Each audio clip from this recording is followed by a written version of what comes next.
Extremadura,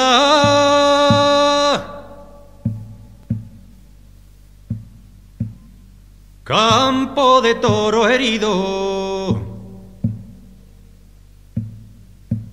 que no brama, ocultarán el gemido de su garganta.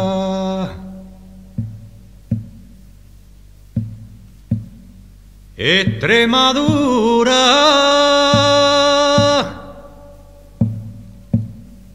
hombres que rezan a Dios para que llueva, pero ¿quién les asegura la cosecha?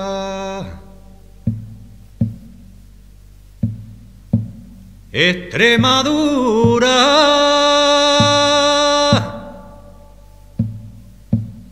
soledad llena de encinas sobre campos con veredas. ¿Por qué se fueron los hombres de tu tierra? Extremadura, tierra de conquistadores,